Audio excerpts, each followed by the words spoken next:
बात कर लेते हैं आंध्र प्रदेश के मुख्यमंत्री चंद्रबाबू नायडू जी की। देखिए, आज इस बार भी हमने देखा, इस साल यानी कि 2024 में भी काफी इंपॉर्टेंस उनकी राजनीति में देखी गई। 2025 में इंपॉर्टेंस कितनी बढ़ जाएगी और उनके लिए कितनी चुनौतियां? एक सीनम जी, वो एक वर्ड सुना था ना, वो सर कटा सकते हैं लेकिन सर झुका सकते नहीं, ऐसा करके एक शब्द था ना। मुझे कई बार लगता है जब मैं चंद्रबाबू नायडू जी की कुंडली को देखता हूं ना, तो मुझे वो शब्द कहीं ना कहीं याद आता है। बिकॉज चंद्रबाबू नायडू का जन्म हुआ मेष लग्न के अंतर्गत और बड़े इंपॉर्टेंट प्लैनेट, मींस आपने देखा होगा वो वाली घटना की जब शायद शपथ ग्रहण का समय था और नरेंद्र मोदी जी उनका हाथ पकड़ करके अपनी तरफ खींच रहे थे। वो ठीक है, मैं कंफर्टेबल हूं, मैं वहीं बैठूंगा, वो वाली कंडीशन थी। क्योंकि लग्न में सूर्य बैठा है, उनके मेष लग्न का जन्म है, लग्न में मंगल बैठा और लग्न में बुध बैठा है। मींस मेरे दृष्टि से अगर देखा जाए तो इस प्रकार का स्वाभिमानी व्यक्ति और इस प्रकार टेक्निकल डिसीजन लेने वाला और टेक्निकली पॉलिटिकल डिसीजन तरीके से लेने वाले व्यक्ति बहुत कम हैं। मैं जिस पोजीशन में उनको शायद देख पा रहा था, मुझे लगता था कि उनका राष्ट्रीय राजनीति में आगे भी चल करके बहुत बड़ा योगदान रहने वाला है और कहीं ना कहीं उनका हमेशा राष्ट्रीय राजनीति के अंतर्गत इन्वॉल्वमेंट रहेगी ही रहेगी।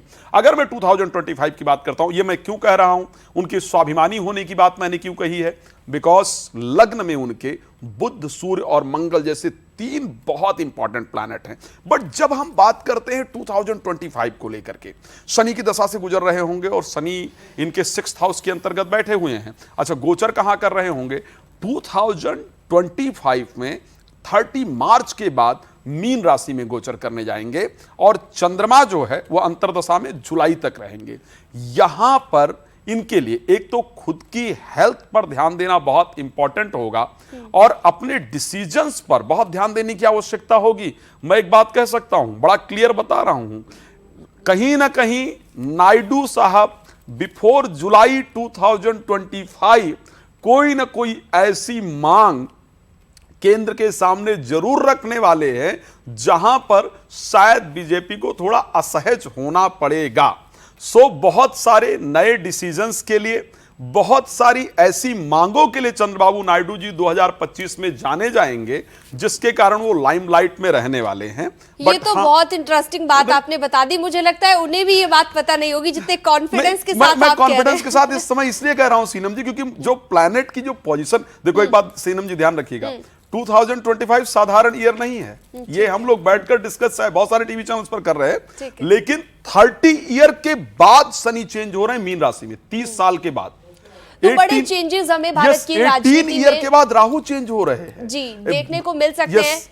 जुपिटर जो है 12 साल बाद एक्सॉल्टेड होने जा रहे हैं, तो 2025 साधारण ईयर नहीं है। और नायडू जी इस वर्ष ऐसे ऐसे खेला करने वाले हैं जनरली जो हम सभी को अलग से नजर आएंगे। चलिए, ये देखना होगा 2025 में। और हमने आपको इस शो में बताया कि नेताजी के सितारे कैसे रहेंगे, कैसा नेताओं का ये नया साल रहेगा, उनके सितारों की चाल क्या रहेगी, क्या क्या चुनौतियां उनके सामने आ सकती है और भारत की राजनीति में किस तरह की उथल पुथल मच सकती है। इस शो के जरिए आपने जाना।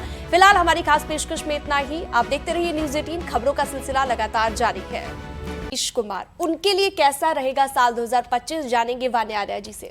नीतीश कुमार जी की अगर हम बात करते हैं तो इनका डेट ऑफ बर्थ है 1 मार्च 1951, मूलांक 1, भाग्यांक 2, कुआं number 4, personal year 4, current age 73, current age का टोटल जो है 1 पर आता है। अगर मैं मूलांक 1 और इनकी यूनिवर्स जो करंट एज है 73, वहाँ से अगर मैं देखती हूँ तो वो भी 1 पर आती है। 1 पॉलिटिक्स के लिए एक बहुत ही अच्छा नंबर है। ओवरऑल अगर हम देखते हैं इसमें एक चीज़ और यहाँ पर आपकी देखने वाली है कि भाग्यांक 2 है, तो कहीं ना कहीं इमोशनल होके ये कोई डिसीजन ना ले या भावों में बह के कोई भी डिसीजन अगर ये नहीं लेते हैं तो ओवरऑल ये साल इनके लिए सपोर्टिव जाएगा।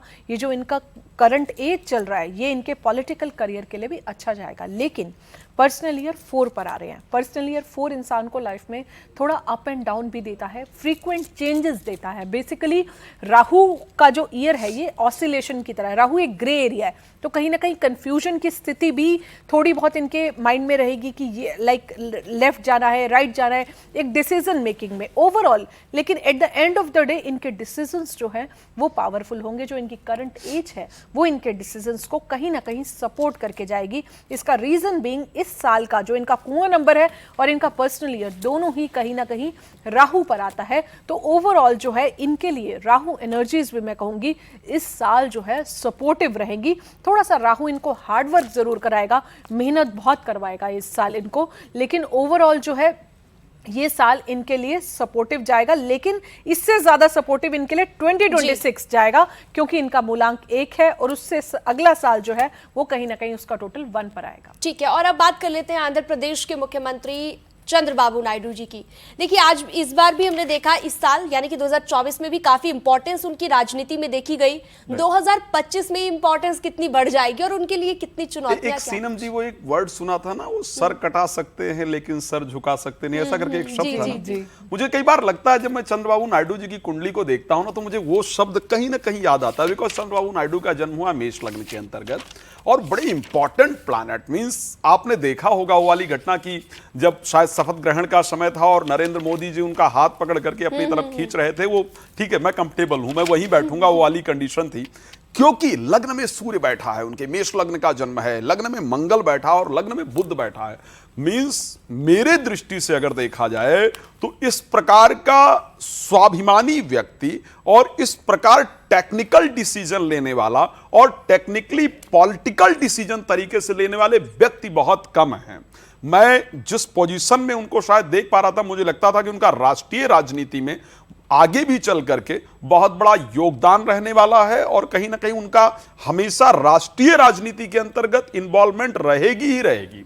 अगर मैं 2025 की बात करता हूं, ये मैं क्यों कह रहा हूं, उनके स्वाभिमानी होने की बात मैंने क्यों कही है, बिकॉज लग्न में उनके बुध, सूर्य और मंगल जैसे 3 बहुत इंपॉर्टेंट प्लैनेट हैं। बट जब हम बात करते हैं 2025 को लेकर के, शनि की दशा से गुजर रहे होंगे और शनि इनके 6th हाउस के अंतर्गत बैठे हुए हैं। अच्छा, गोचर कहां कर रहे होंगे? 2025 में 30 मार्च के बाद मीन राशि में गोचर करने जाएंगे और चंद्रमा जो है वो अंतर्दशा में जुलाई तक रहेंगे। यहां पर इनके लिए एक तो खुद की हेल्थ पर ध्यान देना बहुत इंपॉर्टेंट होगा और अपने डिसीजंस पर बहुत ध्यान देने की आवश्यकता होगी। मैं एक बात कह सकता हूं, बड़ा क्लियर बता रहा हूं, कहीं ना कहीं नायडू साहब बिफोर जुलाई 2025 कोई ना कोई ऐसी मांग केंद्र के सामने जरूर रखने वाले हैं जहां पर शायद बीजेपी को थोड़ा असहज होना पड़ेगा। सो बहुत सारे नए डिसीजंस के लिए, बहुत सारी ऐसी मांगों के लिए चंद्रबाबू नायडू जी 2025 में जाने जाएंगे जिसके कारण वो लाइमलाइट में रहने वाले हैं। ये तो बहुत इंटरेस्टिंग बात आपने बता दी। मुझे लगता है उन्हें भी ये बात पता नहीं होगी जितने कॉन्फिडेंस के साथ मैं आप कह रहे हैं। कॉन्फिडेंस के साथ इस समय इसलिए कह रहा हूं सीनम जी, क्योंकि जो प्लैनेट की जो पोजीशन, देखो एक बात सीनम जी ध्यान रखिएगा, 2025 साधारण ईयर नहीं है। ये हम लोग बैठकर डिस्कस बहुत सारे टीवी चैनल्स पर कर रहे हैं, लेकिन 30 ईयर के बाद शनि चेंज हो रहे हैं मीन राशि में, 30 साल के बाद। तो बड़े चेंजेस हमें भारत की राजनीति में 18 ईयर के बाद राहु चेंज हो रहे हैं जी देखने को मिल सकते हैं। जुपिटर जो है 12 साल बाद एक्सॉल्टेड होने जा रहे हैं, तो 2025 साधारण ईयर नहीं है। और नायडू जी इस वर्ष ऐसे ऐसे खेला करने वाले हैं जनरली जो हम सभी को अलग से नजर आएंगे। चलिए, ये देखना होगा 2025 में। और हमने आपको इस शो में बताया कि नेताजी के सितारे कैसे रहेंगे, कैसा नेताओं का ये नया साल रहेगा, उनके सितारों की चाल क्या रहेगी, क्या क्या चुनौतियां उनके सामने आ सकती है और भारत की राजनीति में किस तरह की उथल पुथल मच सकती है। इस शो के जरिए आपने जाना। फिलहाल हमारी खास पेशकश में इतना ही। आप देखते रहिए न्यूज़ 18, खबरों का सिलसिला लगातार जारी है।